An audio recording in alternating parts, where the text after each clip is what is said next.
This is the North Shore Community Association's podcast, March 4th, 2022. Hello, this is Max Cote, the NSCA Development Agent. And I'm Annie Lafrenière, the NSCA Programs and Communications Coordinator. In this episode, we'll interview Angie Coulombe, who is a criminologist from Baie-Comeau currently living in Montreal. She has also participated in the NSCA's virtual career fair this year, where her presentation was very much appreciated by North Shore High School students. Then we'll cover community events and services.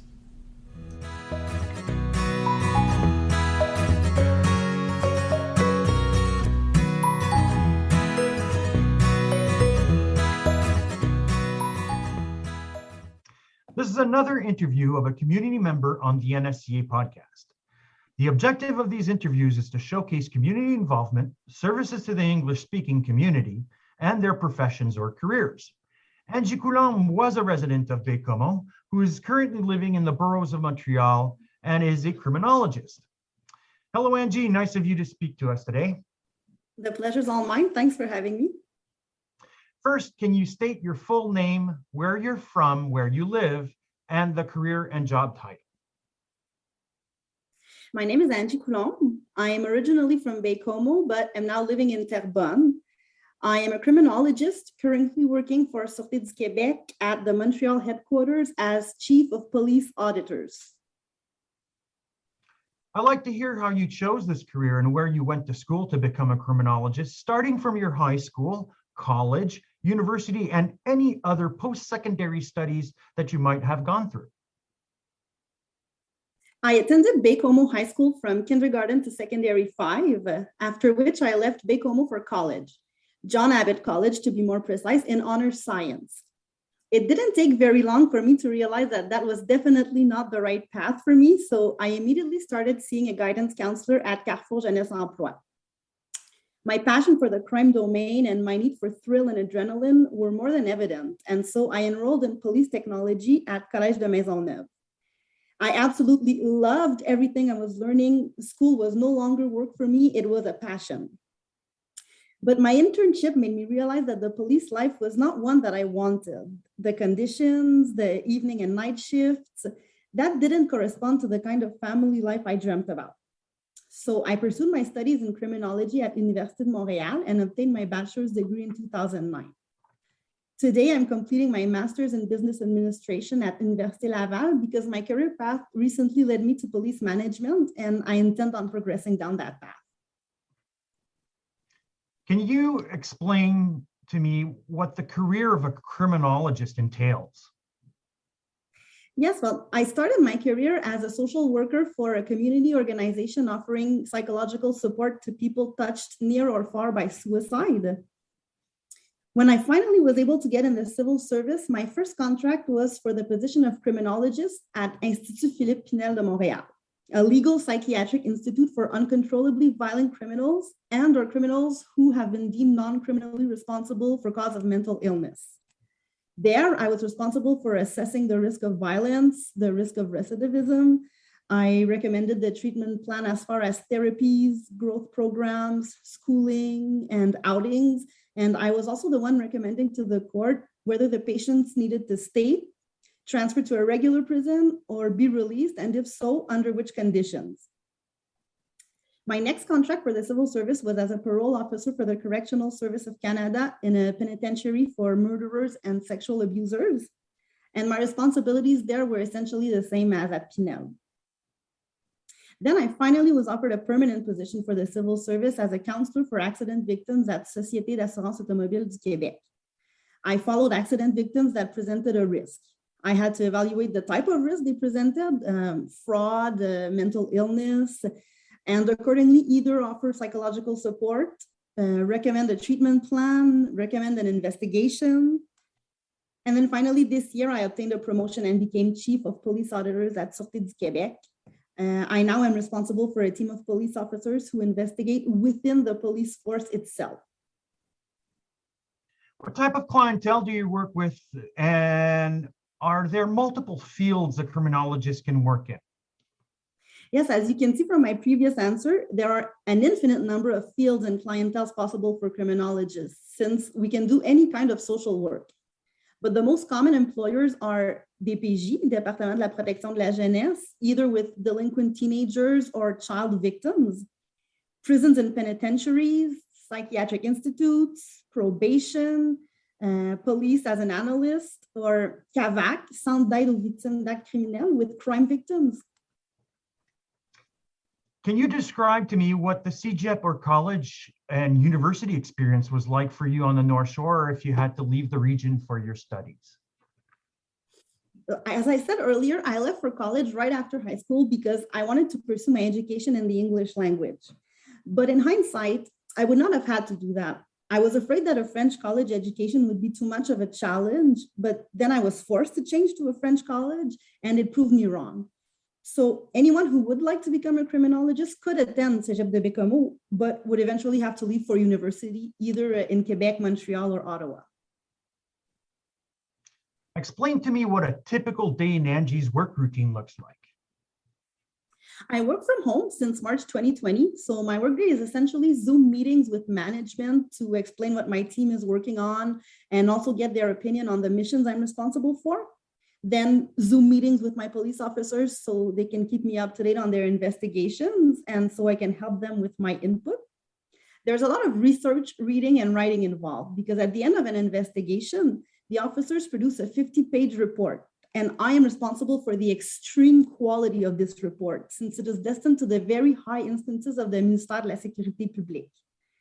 They have to back their recommendations by thorough research, which I often also collaborate on. We're responsible for investigating any problem there could be going on in the police force, documenting every aspect of it, and recommending how to solve it. How did your friends and parents react to your choice of career? It was no surprise. They were very happy because they knew how much it suits me perfectly.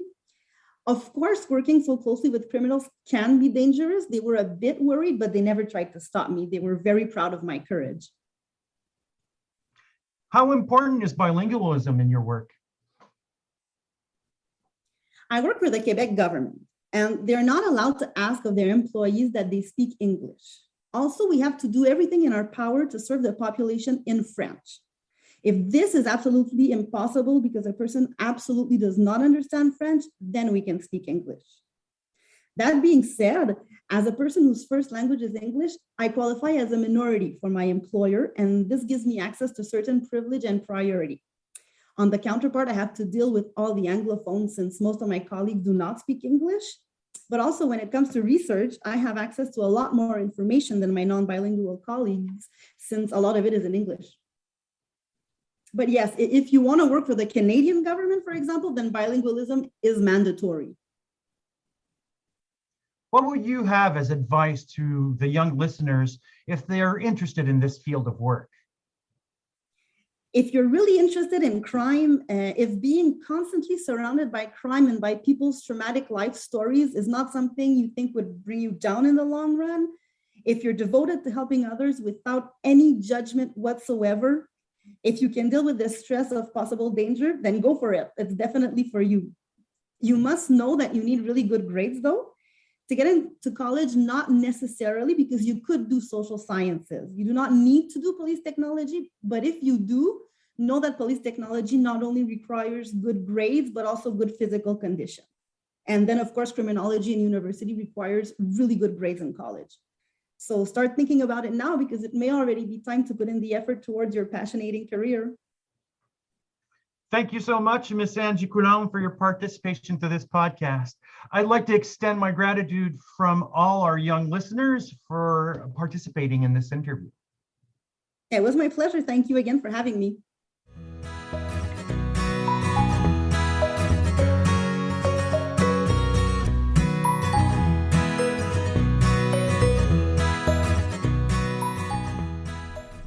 Avec Papa C'est Différent is a program of activities planned and presented by Homme Aide Sept-Îles.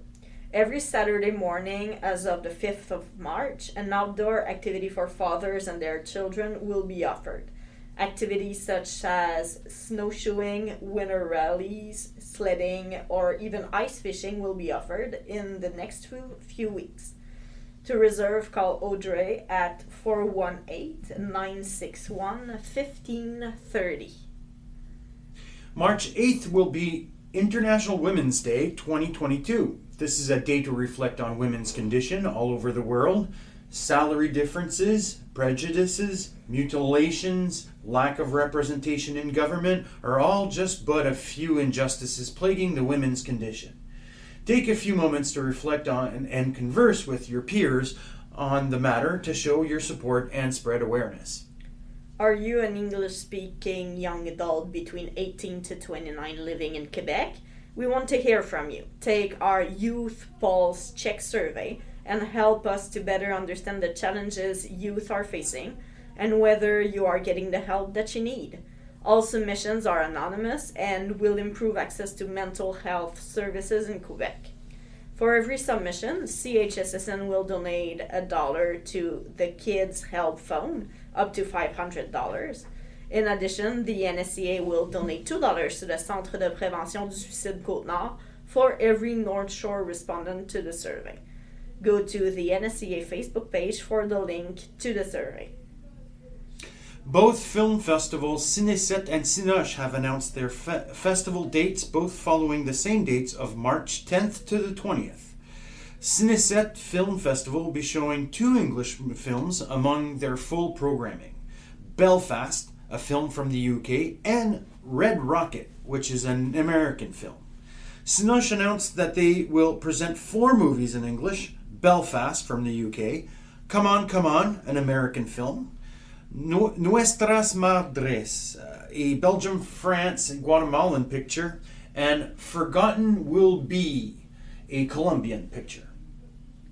The NSCA Bright Beginnings program will be offering a toddler time activity on Friday, March 11th at the NSCA office in Sept-Îles. The event will be held at 10 a.m. Join Amber for a fun-filled morning with stories for St. Patrick's Day. We will make a leprechaun to help us hop on shamrocks to find the treasure on the rainbow. To reserve your place at the event, please call the NSCA office in Sept-Îles, 418-968-3148. Travel literacy bags in English are now available at the Alice Lane Public Library in Baie-Comeau for your child of 0 to 12 years old. Each bag has a different subject, games, and a book to read. Go to the library to take out a pack for a week. Youth for Youth Quebec is excited to announce that it's getting busy in preparation of their Youth Forum 2022. Their 5th annual forum will engage English-speaking youth from across the province in activities and conversations about the issues that have been identified over the past year as most important to you: mental health, climate change, and community involvement. Come and join them for an action-packed 2 hours on March 19th. Free gift cards or vouchers of $30 to either Chapters Indigo or Uber Eats will be given to all youth participants who attend the whole event. Go to their website, www.y4yquebec.org, to register. Yes, Montreal, March workshops have been announced. Over 24 online webinars and seminars are available to perfect your business skills or if you're a budding entrepreneur. The calendar of all the monthly events is posted on the NSCA Facebook page. The NSCA Bright Beginnings program will be offering a storytime activity on Saturday, March 19th at the Public Library Le Manuscrit in Port-Cartier. The event will be held at 10 a.m. Come and join us for a spring-themed story time. We will read stories about spring, play, and make a craft involving bugs and leaves. To reserve your place at the event, please call the library at 418-766-3366. Community Health Education Program, CHEP for short, will be presenting a Zoom teleconference on Wednesday, March 16th at 10 a.m. to 11:30 a.m. Diabetes 101, What You Need to Know, with returning presenter Jennifer Hobbs-Robert. This presentation will focus on the basics of diabetes,